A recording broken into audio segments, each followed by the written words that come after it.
നമസ്കാരം. ഇന്നത്തെ തിരുവനന്തപുരം വാർത്തകളിലേക്ക് സ്വാഗതം. മണിപ്പൂരിൽ വീണ്ടും സംഘർഷം രൂക്ഷമായി. ഡ്രോണുകൾ ഉപയോഗിച്ചുള്ള ബോംബേറിൽ 2 പേർ കൊല്ലപ്പെട്ടു, 9 പേർക്ക് പരിക്കേറ്റു. കുക്കി വിമതരെന്ന് സംശയിക്കുന്ന ആളുകളാണ് ആക്രമണം നടത്തിയതെന്ന് പോലീസ് പറഞ്ഞു. സ്നിപ്പർമാരെയും ഡ്രോൺ ബോംബുകളും ഉപയോഗിച്ചായിരുന്നു ആക്രമണമെന്നും ഇന്റലിജൻസ് വൃത്തങ്ങളെ ഉദ്ധരിച്ച് ദേശീയ മാധ്യമം റിപ്പോർട്ട് ചെയ്തു. ബീഫ് കഴിച്ചുവെന്ന സംശയത്തിന്റെ പേരിൽ മുസ്ലിങ്ങളെ ലക്ഷ്യമിട്ട് അടുത്തിടെ നടന്ന 2 അക്രമ സംഭവങ്ങളിൽ പ്രതികരണവുമായി ലോക്സഭാ പ്രതിപക്ഷ നേതാവ് രാഹുൽ ഗാന്ധി. കേന്ദ്ര സർക്കാരിന് കീഴിൽ ഭയത്തിന്റെയും നിയമരാഹിത്യത്തിന്റെയും വർദ്ധിച്ചു വരുന്ന അന്തരീക്ഷമാണ് കാണുന്നതെന്നും രാഹുൽ ഗാന്ധി ആശങ്ക പങ്കുവച്ചു. ഉന്നത പോലീസ് ഉദ്യോഗസ്ഥർക്ക് സ്വർണക്കടത്തിൽ പോലും ബന്ധമുണ്ടെന്ന വിവരം ഞെട്ടലോടെയാണ് കേരളീയ സമൂഹം കേട്ടുകൊണ്ടിരിക്കുന്നത്. അധോലോക നായകനെ പോലും വെല്ലുന്ന കൊടും കുറ്റവാളിയാണ് അജിത് കുമാർ എന്ന ആരോപണം ഭരണകക്ഷി MLA അടിസ്ഥാനരഹിതമായി ഉന്നയിക്കുമെന്ന് വിശ്വസിക്കാനാവില്ല. MR അജിത് കുമാർ ഔദ്യോഗിക ഡ്യൂട്ടിക്കിടെ നടത്തിയ നിയമവിരുദ്ധ പ്രവർത്തനങ്ങൾ സംബന്ധിച്ച് PV അൻവർ MLA നടത്തിയ വെളിപ്പെടുത്തലുകൾ അതീവ ഗൗരവതരമാണെന്നും അദ്ദേഹത്തെ ഉത്തരവാദിത്തങ്ങളിൽ നിന്നും മാറ്റി നിർത്തി സമഗ്ര അന്വേഷണം നടത്തണമെന്നും പൊതുവികാരം ഉടലെടുത്തിട്ടുണ്ട്. ജമ്മു കാശ്മീർ നിയമസഭാ തെരഞ്ഞെടുപ്പിൽ സ്ഥാനാർത്ഥി നിർണയത്തിലെ അതൃപ്തി പ്രകടിപ്പിച്ച് BJP പാർട്ടി പ്രാഥമിക അംഗത്വത്തിൽ നിന്ന് രാജിവെച്ച് സാംബ ജില്ലാ പ്രസിഡന്റ് അടക്കം 2 നേതാക്കൾ. ജില്ലാ അധ്യക്ഷൻ കശ്മീർ സിംഗ്, യുവമോർച്ച ജമ്മു ജില്ലാ അധ്യക്ഷൻ കണവ് ശർമ്മ എന്നിവരാണ് പാർട്ടി വിട്ടത്.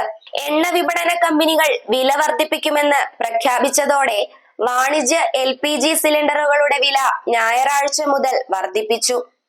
ഡൽഹിയിൽ 19 കിലോഗ്രാം വാണിജ്യ LPG സിലിണ്ടറിന്റെ നിരക്ക് സെപ്റ്റംബർ 1 മുതൽ 39 രൂപ വർദ്ധിപ്പിച്ചതോടെ ചില്ലറ വിൽപ്പന വില 1691 രൂപയായി. പുതുക്കിയ നിരക്കുകൾ പ്രാബല്യത്തിൽ വന്നു. തെക്കു പടിഞ്ഞാറൻ ഡൽഹിയിൽ 5 വയസ്സുകാരിയെ 14കാരൻ ബലാത്സംഗം ചെയ്തു. വ്യാഴാഴ്ചയായിരുന്നു സംഭവം. കൂലിപ്പണിക്കാരായ ദമ്പതികളുടെ മകളാണ് അതിക്രമത്തിന് ഇരയായത്.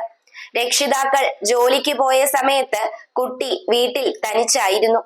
ഇവർ തിരിച്ചെത്തിയപ്പോഴാണ് വിവരം അറിയുന്നത്. തുടർന്ന് കബശേര പോലീസ് എത്തി കുട്ടിയെ വൈദ്യപരിശോധനയ്ക്ക് വിധേയയാക്കി. പെൺകുട്ടിയുടെ സഹോദരന്റെ സുഹൃത്തു കൂടിയായ 14കാരനെ അറസ്റ്റ് ചെയ്ത് ഒബ്സർവേഷൻ ഹോമിലേക്ക് അയച്ചു. വയനാട്ടിലെ ടൂറിസം മേഖല പുനരുജ്ജീവിപ്പിക്കാൻ ആഹ്വാനവുമായി കോൺഗ്രസ് നേതാവ് രാഹുൽ ഗാന്ധി. എക്സിൽ പോസ്റ്റ് ചെയ്ത വീഡിയോയിലും കുറിപ്പിലുമാണ് അദ്ദേഹം വയനാടിന്റെ ടൂറിസം മേഖലയ്ക്കായി സംസാരിക്കുന്നത്. മഴ മാറിക്കഴിഞ്ഞാൽ വയനാട്ടിലെ വിനോദസഞ്ചാരം പുനരുജ്ജീവിപ്പിക്കാനും വിനോദസഞ്ചാരികളെ വയനാട്ടിലേക്ക് എത്താൻ പ്രേരിപ്പിക്കാനും കൂട്ടായ ശ്രമം നടത്തേണ്ടത് അത്യാവശ്യമാണെന്ന് അദ്ദേഹം പറയുന്നു. ഹൈദരാബാദിൽ നിന്ന് ഉത്തരേന്ത്യയിലേക്ക് പോവുകയായിരുന്ന ട്രക്കിൽ നിന്ന് 12 കോടി രൂപയുടെ 1600 ഐഫോണുകൾ മോഷണം പോയതായി പരാതി. മധ്യപ്രദേശിലെ സാഗർ ജില്ലയിൽ വെച്ചാണ് കവർച്ച നടന്നത്. പ്രതികളിൽ ഒരു സെക്യൂരിറ്റി ഗാർഡും ഉണ്ടെന്നും ഇവരെ പിടികൂടാൻ പ്രത്യേക സംഘത്തെ രൂപീകരിച്ചിട്ടുണ്ടെന്നും പോലീസ് അറിയിച്ചു. ഹമാസ് ബന്ദികളാക്കിയ 6 പേരുടെ മൃതദേഹം കണ്ടെത്തിയെന്ന് ഇസ്രായേൽ പ്രതിരോധ സേന. റഫേലെ അണ്ടർഗ്രൗണ്ട് തുരങ്കത്തിൽ നിന്നാണ് മൃതദേഹം കണ്ടെത്തിയത്. 2-3 ദിവസം മുമ്പ് തന്നെ ഇവർ കൊല്ലപ്പെട്ടിരിക്കാമെന്നാണ് സേനയുടെ വിലയിരുത്തൽ. കൊല്ലപ്പെട്ടവരിൽ 6 സ്ത്രീകളുമുണ്ട്. 6 പേരിൽ ഒരാൾ ഹർഷ് ഗോൾഡ്ബർഗ് പോളിൻ എന്ന അമേരിക്കൻ പൗരനാണെന്ന് US പ്രസിഡന്റ് ജോ ബൈഡൻ സ്ഥിരീകരിച്ചു. ശ്വാസകോശ അണുബാധയെ തുടർന്ന് ആശുപത്രിയിൽ കഴിയുന്ന സീതാറാം യെച്ചൂരിയുടെ നില ഗുരുതരമായി തുടരുകയാണ്. കഴിഞ്ഞ 11 ദിവസമായി യെച്ചൂരി ചികിത്സയിലാണ്. ഡോക്ടർമാരുടെ പ്രത്യേക സംഘമാണ് യെച്ചൂരിയെ ചികിത്സിക്കുന്നത്.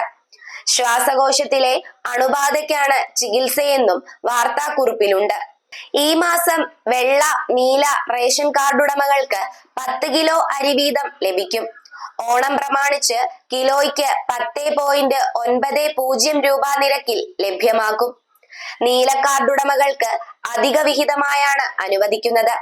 മുൻഗണനാ വിഭാഗത്തിലെ യെല്ലോ, പിങ്ക് കാർഡുടമകൾക്കുള്ള സൗജന്യ അരിയുടെ അളവിൽ മാറ്റമില്ല. പുതിയ മാസത്തെ വിതരണത്തിനുള്ള ക്രമീകരണം നടത്താനായി ഇന്ന് റേഷൻ കടകൾക്ക് അവധിയായതിനാൽ സെപ്റ്റംബറിലെ വിതരണം നാളെ ആരംഭിക്കും.